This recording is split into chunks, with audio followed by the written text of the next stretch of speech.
Paano kung pagpapasaayos mo sana ng bahay ay naudlot pa? Dahil sa isang iglap, hindi na makontak at tila nagtatago na ang kontraktor ng inyong nakuha. Ganito ang nangyari sa biktimang dumulog sa ating programa. Ngunit ang malala pa rito, abay nadiskubre natin na patuloy pa rin ang modus na nasabing kontraktor. Kaya babala ng responde, huwag maging biktima. Kaya panuurin po niyo ito. Isang ama ng tahanan ang sumulat sa ating programa upang ireklamo ang contractor na kanyang kinuha upang gawin ang kanilang ipinapagawang bahay. Ngunit matapos umano nilang makapagbigay ng pera sa nasabing contractor, hindi na ito nagparamdam at na-block pa sila sa social media account. At upang mas maunawaan namin ang reklamong ito, agad kaming nakipagkita kay Dandy. Nabalitaan po namin na ito-turn over na sa amin yung unit. So, syempre naghanap kami ng contractor na pwedeng gagawa ng fencing, pati nung extension. So, nag-search ako kung sino yung usual na nagiging contractor ng mga na-turn over ng unit. So, upon searching, nakilala ko yung isang homeowners na ano niya sa akin. Hindi naman directly na i-offer niya sa akin si Juniel. Pero nakita ko kasi yung mga post niya ni Juniel mismo na meron silang natapos na project dun sa Muzon. So, nagtanong din ako dun kay Ate Lynn. Sabi niya okay naman daw yung gawa. Pero bukod kay Ate Lynn, may iba pa akong tinanong na nagawan niya rin naman. So, nagtiwala na ako dun sa kanya. Pinontak ko na siya through messenger. Sa kabutihan pala, nag-respond naman siya sa akin. Actually, sabi niya pa nga nun Sir, sakang-sako to, regalo na sa birthday ko kasi malaki yung project. Kasi ang gusto namin parang kabuuan na. Pinresyon niya kami ng total cash price na 450K. Pati na yung interior, may mga pinapagawa na rin ako sa loob.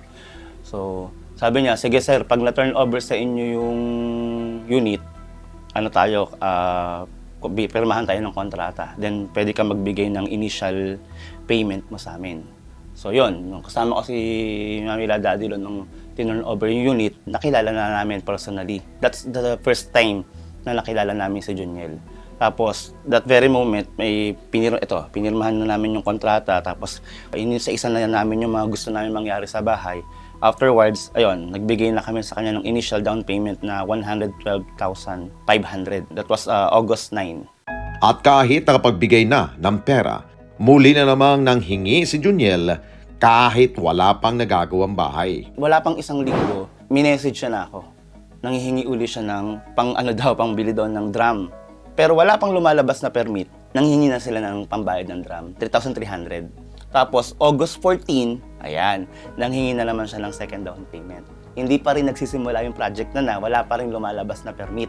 Sabi niya, Sir, baka pwedeng dagdagan mo na yung down payment mo ng another 112,500 para pagsakali, tuloy-tuloy, para makapag-release din daw sila ng design. Nagbigay ulit kami. September 3, 2024, nanghingi uli siya ng additional 25,000. May pinakita siyang design pala sa akin nung una na pina-approve na may mga pinababago. Sir, para maayos na natin yung design, yung sa gutter, bigyan mo ko ulit ng 25,000. Sabi niya gano'n. Di syempre, bigay ulit. Dito na sila nagsimulang kutuban sa nasabing kontraktor. May mga nakakausap naman akong ibang niyang mga naging kliyente na ganun din yung naging sistema. Parang naging hulugan yung payment. Yung ate ko, tinanong ko na may mga kilala rin sa ganyang sistema, na may mga ganun daw talaga na paunti-unti yung kuha ng pera. Kasi parang ang nangyayari, mayroon siyang ibang project na tinatapalan niya. Inamin niya rin sa amin Kapag natapos niya yon, may makukuha siyang pera, yun naman yung gagamitin niya para sa bahay namin.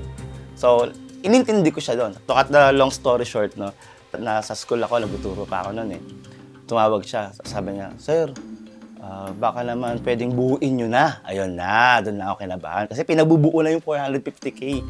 Wala pa silang nagagawa, hukay lang.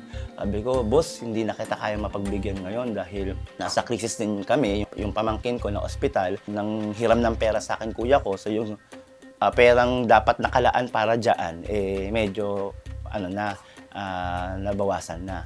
Sabi ko, sige hayaan mo, sabi ko sa kanya. Kapag may nakita akong maganda-gandang progreso dun sa bahay, gagawin ko ng paraan, bibigyan kita. After that day, kinabukasan, nag-deactivate na, hindi na makontak, hanggang sa wala na. Hindi na siya nagpakiramdam sa amin. Hindi na rin, kahit yung Viber na binigay niya sa akin, hindi na rin makontak.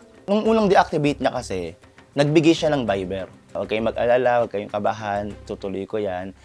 Meron lang mga naninira sa akin. Pero after nun, sumunod, ilang linggo lang, pati yung Viber, hindi na siya makausap doon. Hanggang sa hindi na talaga siya totally nagpakita. Ang masakit sa akin, full package yung kinuha ko sa kanya eh. Pati interior na eh. Kaya yan, ang dami niyang sinulat dito na pinapagawa ko. Yun yung masakit na ako yung pinakamalaking naibigay sa kanya. Na niloan lang namin. 3 taon pa naming babayaran. Agad din silang nagtungo sa Barangay Katmon sa Santa Maria, Bulacan kung saan naroon umano ang opisina ni Juniel upang magsampa ng reklamo. Sabi sa barangay, kailangan namin ng certificate to file, parang gano'n. Kailangan merong hearing na hindi niya aatenan. Siguro, hindi pwedeng i-entrap dahil wala namang sa akto ng paggawa ng, ng krimen or ng anumang problema. Kaya hindi pwedeng i-entrap. Sabi, dapat 3 hanggang 4 na pag-attend namin ng hearing bago kami bigyan ng certificate to file. Imagine, sir, Katmon pa yon, may trabaho kami. Hindi naman kami basta, minsan papatawag kami, oras ng trabaho. Yun na nga, nawalan na nga kami ng pera, tapos kung lagi kami pupunta doon at i-absent sa trabaho, di lalong kakapusin kami sa budget.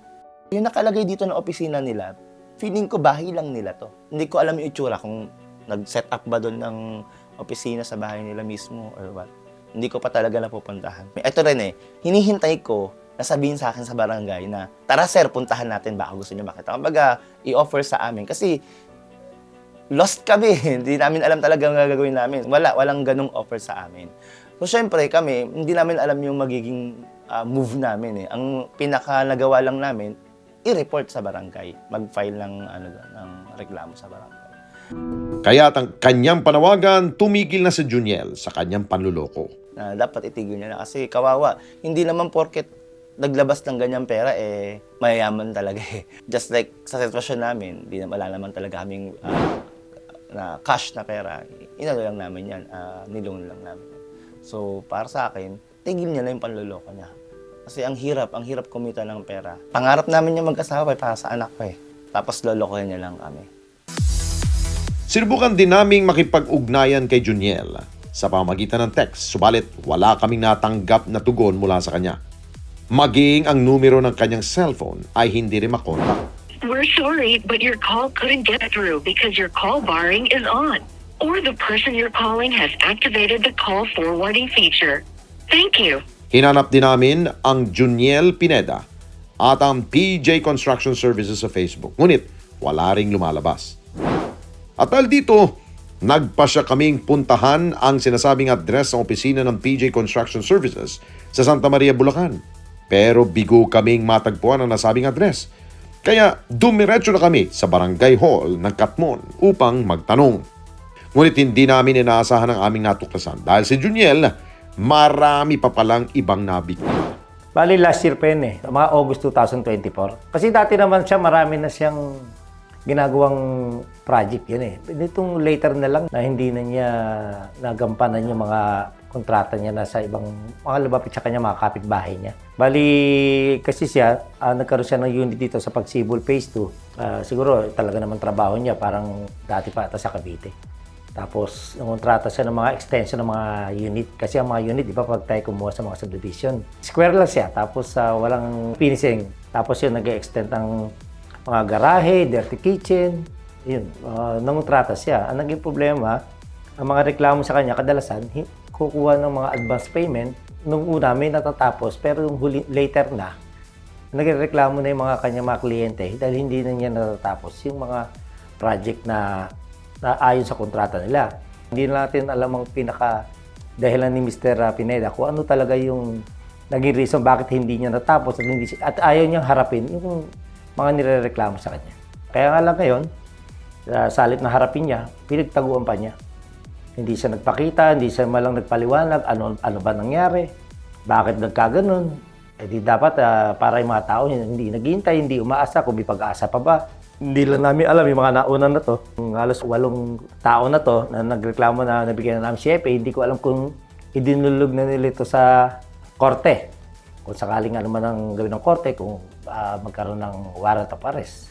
May mga utang din dyan sa mga hardware dito. Yung pa isa, hardware. Maging ang kinakasama ni Juniel ay inireklamo na rin siya. Mismo nga nagpunta rito yung pamilya, yung asawa, tsaka yung parang yan na yung kotse nakapangalan sa na isang lapa. Baka mamaya hindi natin alam po saan niya napupunta yung mga kinikita nila. Pagtitiyak naman umano ng presidente ng Homeowners Association kung saan nakatira si Juniel, wala na ito sa kanilang subdivision. Pero check din namin yan sa HOA na kung talagang hindi na umuwi dyan kasi sabi namin, pakibigyan kami ng advice. Kung umuwi pa dyan yung mismong si Mr. Pineda, hindi na raw talaga. Dinadala po namin ng messenger to, pati ng mga barangay tanod. Pinupuntahan po yan. Pagpasok mo naman ng kanilang subdivision, may sarili siyang guard, tsaka marshal eh. Tinawagan rin ng isang opisyal ng barangay ang naturang Homeowners Association President kung nasaan ang opisina umano ni Juniel. Ngunit hindi nila tayo pinayaga makapasok dahil baka sila naman umano ang ireklamo ng dating kinakasama ni Juniel na siyang nakatira doon. Sa ngayon ay patuloy pa rin hinahanap ng mga biktima ang kinaroroonan ni Juniel Pineda. Samantalang ang iba ay nagsampa na ng reklamo laban dito. At ang paalala ng ating programa, maging mabusisi sa mga taong ating katransaksyon. Mangyari lamang na kilalaning mabuti ang isang tao, lalo na ang kanilang trabaho upang maiwasang maging biktima ng panloloko.